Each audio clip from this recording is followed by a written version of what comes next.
안녕하세요. 시사건건 홀수영입니다. 자, 이번에 다룰 이야기는 PD수첩 특종 이야기입니다. 윤석열, 문재인 대통령 탄핵 시나리오까지 썼었다. 이런 이야기입니다. 자, PD수첩 어제 검찰특별수사 2부작 그 2부가 방송이 됐는데요. 와, 정말 충격적인 내용이 들어가 있었습니다. 뭐 특수부 검사들의 이 잘못된 관행이라든지 나쁜 짓들 뭐 이런 것들에 대한 내용이 쭉 흘러가다가 방송 말미에 현직 검사와의 인터뷰가 들어갑니다. 근데 이 인터뷰 내용이 너무나 충격적이었어요. 그리고 이 인터뷰 내용을 들어보면 윤석열이 지금까지 검찰을 동원해서 했었던 일련의 행동들이 퍼즐처럼 맞아들어가기 시작합니다. 자, 먼저 현직 검사와의 인터뷰 내용을 들어보겠습니다. 음성이 변조되어 있어서 또렷하게 들리지는 않습니다. 한번 들어보시죠. 대윤이랑 그런 사람들은 이번 총선에서 미통당이 과반 대권을 확신하고 있었던 모양이던데, 그렇게 되면 공수처 법안이라든지 이런 것들에 대해서 법안을 다시 내서 찝을 수 있다. 그렇게 되면 이게 뭐 작년 올 1월까지는 뭐 탄핵까지도 염두에 뒀던 거니까. 대통령 탄핵이요. 딱 그림 그린 거잖아. 이게 조국 할 때 정유라를 했던 것 때문에 조민 이렇게 해가지고 그 부분을 건드리고 이제 국정원 대선 개입 사건에 맞춰서 울산 선거시장 그림을 그렸단 말이야. 자, 또렷하게 들리지 않으니 제가 다시 한번 말씀을 드리겠습니다. 자, 현직 검사가 이렇게 얘기를 합니다. 대윤이라고 하는 건 윤석열을 얘기하는 거예요. 이 윤석열이랑 주위 사람들은 이번 총선에서 미래통합당이 과반될 걸로 확신하고 있었던 모양이에요. 그렇게 되면 공수처 법안이나 이런 것들에 대해서 법안을 다시 내서 뒤집을 수 있고, 그렇게 되면 작년이나 올해 1월까지는 탄핵까지도 염두에 뒀으니까요. 자, 이런 말을 합니다. 와, 윤석열이 문재인 대통령 탄핵까지 염두에 뒀다? 자, 그런데 우리가 좀 이상하죠. 어떻게 문재인 대통령을 탄핵시킬 수가 있을까? 박근혜 대통령이야. 확실한 본인의 잘못, 비선 실세, 국정농단 뭐 이런 대통령으로서 절대로 할 수 없는 행동을 했다가 그게 걸리면서 탄핵을 당했는데, 문재인 대통령은 무슨 잘못을 했길래 탄핵을 염두에 뒀을까? 자, 이 부분에 대한 이야기가 나오는데, 야, 정말 너무 기가 막힙니다. 자, 기자가 이렇게 질문을 해요. 대통령 탄핵이요? 자, 그러자 이 현직 검사는 다 그림을 그리는 거잖아요. 자, 그림을 그린다. 이런 표현을 해요. 자, 이게 어떤 그림이냐? 조국 수사할 때 정유라를 했던 것처럼 조민을 이렇게 해서 그 부분을 건드리고 국정원 대선 개입 사건에 맞춰서 울산시장 선거 개입 그림을 그렸단 말이에요. 야, 아예 시나리오를 쓰고 그렇게 몰고 갈 계획을 하고 있었다는 증언입니다. 박근혜가 탄핵된 이유는 정유라 문제가 있었고 국정원 대선 개입 사건이 있어서 탄핵이 되었으니 우리도 그걸 그림을 짜 맞춰보자. 정유라처럼 조국 전 장관의 딸 조민을 건드리고 국정원 대선 개입처럼 울산시장 선거 개입 그림을 그려보자. 이런 시나리오를 쓰고 움직였다는 증언입니다. 와, 정말 대단한 사람들 아닙니까? 이 정도면 국가 전복 세력이라고 해도 과언이 아닐 겁니다. 자, 이 PD수첩 방송을 보고 저도 너무너무 답답했습니다. 그리고 이 PD수첩 댓글을 봤어요. 하나같이 나오는 말이 공수처는 도대체 언제 출범시킬 거냐 이 민주당아, 이 얘기예요. 너무 답답하죠. 180석을 밀어줬지만 아직도 미통당, 국민의힘 여기에 질질 끌려다니고 있다는 겁니다. 아무리 언론들이 더불어민주당 편이 아니고 문재인 정부 편이 아니라 하더라도 국민들을 믿고 빠르게 진행을 시켜야죠. 자꾸 방해를 하면 법을 바꿔서라도 발빠르게 진행을 해야 할 것 아닐까? 그런데 더불어민주당은 지금 무엇을 하고 있는지 알 수가 없습니다. 2차 재난지원금 선별 지급한 것 때문에 저는 아쉽다라는 의견을 냈고요. 공수처 아직까지 얼마나 진행이 될지 그리고 언제 출범할지 국민들한테 어떠한 말도 하지 못하고 있습니다. 왜 그럴까요? 정말 답답하죠. 이낙연 대표 이제 당대표가 됐으니 공수처부터 빠르게 속도를 내는 것이 중요할 것입니다. 일단 2차 재난지원금 선별적 지원 이 선택 때문에 불만을 가지는 국민들이 많이 늘어났습니다. 공수처라도 빠르게 출범시켜야 이낙연 대표의 선명성 그리고 추진력 사람들이 의심하지 않을 거예요.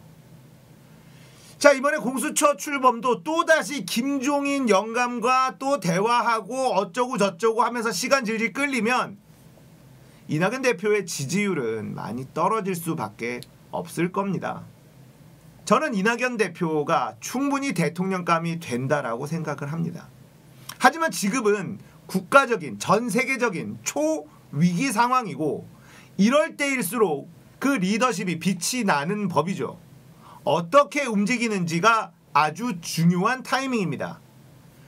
의례해오던 정치공학처럼 정치의 공식처럼 움직여서는 국민들의 마음을 움직일 수 없다. 지금은 그 정도로 비상사태, 비상시국이라는 거죠. 하루라도 빨리 공수처 출범시켜야 한다. 언제까지는 공수처를 반드시 출범시키겠다라는 약속이라도 해주셔야 됩니다. 지금 이 PD수첩에서 나왔던 현직 검사의 증언은 윤석열과 그의 일당들, 이 검찰 조직이 국가의 전복을 노리는 조작을 해왔다라는 이런 이야기가 나오고 있는 상황에서 공수처를 도대체 언제까지 미룰 건지 납득하는 국민들이 거의 없을 겁니다. 자, 거기다가 윤석열 총장, 윤석열은 장모 사건의 재판을 계속 미루고 있어요. 이유는 감염병 때문에. 그러면 지금 정경심 교수, 조국 전 장관 이 재판은 무슨 이유로 이렇게 질질질 끌고 20몇 차 공판, 30차 공판까지 가고 있습니까? 도대체 더불어민주당은 뭘 하고 있는 겁니까? 180석을 밀어주면 바꾼다고 말했었잖아요. 바꿀 거라고 얘기했잖아요. 약속했잖아요. 그런데 국민들은 뭐가 바뀌고 있는지, 민주당을 통해서 무엇이 바뀌고 있는지 잘 느끼지 못하고 있어요. 물론 많은 부분들이 바뀌고 있습니다. 언론에서 다뤄주지 않아서 주목받지 못하고 있는 것, 거기까지도 저는 이해를 하고 있습니다. 얼마 전에 이 의사들의 파업 관련해서 민주당이 냈었던 법안도 제가 말씀을 드렸어요. 언론에서 다뤄주지 않기 때문에 주목을 받지 못하고 있는 법안들, 의사 면허를 박탈할 수 있는 법안, 그리고 약사법 개정안, 이런 것들이 전부 다 이 의사가 가지고 있는 과도한 힘을 조금 견제하고 나누기 위한 법안이다. 뭐 이런 소개도 저는 해드렸습니다. 하지만 대다수의 국민들은 잘 모릅니다. 그렇다면 언론에서 다름직한 굵직한 법안들부터 빠르게 내면서 국민들 속을 좀 시원하게 해줘야 되는 것 아닐까요? 일을 했으면 티를 내야죠. 답답한 마음에 조금 역정을 내봤습니다. 자, 제가 민주당을 비판하는 것은 민주당이 대안이 아니다. 이런 얘기가 아니잖아요. 민주당이 잘하지 못하면 이건 고스란히 상대방에게 공이 넘어가는 행동이 될 수 있기 때문입니다. 자, 벌써 조중동 보수 언론 언론에서 이번 2차 재난지원금 선별 지급 때문에 소외받은 사업체들, 숙박 여행업객들 취재하고 나섰습니다. 자, 이렇게 공격할 빌미를 제공할 거라고 우리는 예측하고 있었죠. 자, 언론은 여기를 계속 때릴 겁니다. 그러면 민주당과 정부의 무능함이 부각이 되겠죠. 자, 재정 문제 때문에 어쩔 수 없다.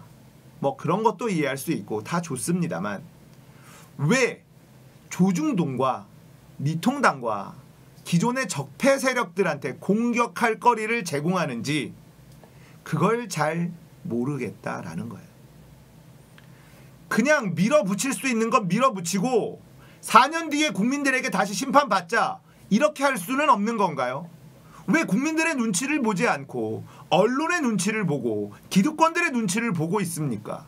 관료들의 눈치를 보고 도대체 왜 이러는지 이해할 수 있는 국민이 과연 몇이나 있을까? 답답합니다. 윤석열과 그의 일당, 지금의 검찰은 개혁하지 않으면 절대 안 되는 조직입니다. 문재인 대통령의 탄핵을 시나리오를 써서 만들려고 했다라는 증언이 나온 마당에 민주당에서 그 어떤 분노를 표출하는 것 보지를 못했습니다. 당 대표가 이야기를 하고 원내대표가 이야기를 하고 검찰 개혁에 대한 선명한 의지를 다시 한번 표명해 주셔야죠. 언제까지 조용히 그러고 있을 겁니까? 답답한 국민들의 속은 누가 해소해 줍니까? 이러니까 이재명 지사의 주가만 자꾸 올라가는 것 아닙니까? 이재명 도지사는 민주당 내 지분이 별로 없어요.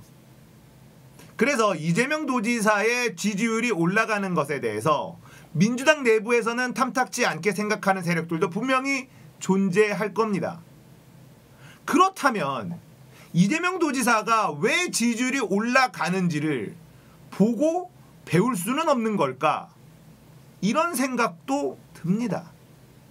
자, 짜장 윤석열 대통령, 문재인 대통령을 탄핵시키기 위해서 공작을 펼쳤다. 다 그림을 그려놓았다. 자, 이게 소름 끼치는 이유는요. 이동재와 한동훈, 이 검찰에서 유시민 몰아넣기, 이 유시민 담그기를 만약에 성공했다면 미래통합당이 총선에서 승리했을 것이고 공수처 법안 날아갔을 것이고 문재인 대통령 탄핵 시나리오는 완성됐을 수도 있다라는 겁니다. 자, 유시민의 공작, 유시민 이사장에게 돈을 주었다고만 해라. 나머지는 우리가 다 알아서 한다. 이게 만약에 성사가 됐었다면 말이죠. 어마어마한 일이 벌어졌을 수 있습니다. 아니, 벌어졌을 거예요. 그런데도 이런 일에 분노하지 않는 민주당 모습을 보면 너무 답답하다. 침착하게 가는 것만이 능사가 아니고 국민들이 분노하는 곳에는 함께 분노해주고 국민들이 슬퍼하는 것에는 함께 슬퍼해주는 그런 모습을 국민들은 원한다는 걸 기억하시길 바랍니다. 자, 오늘 이야기는 여기까지입니다. 공감되셨다면 구독, 좋아요, 알람 설정 부탁드릴게요. 감사합니다. 끝!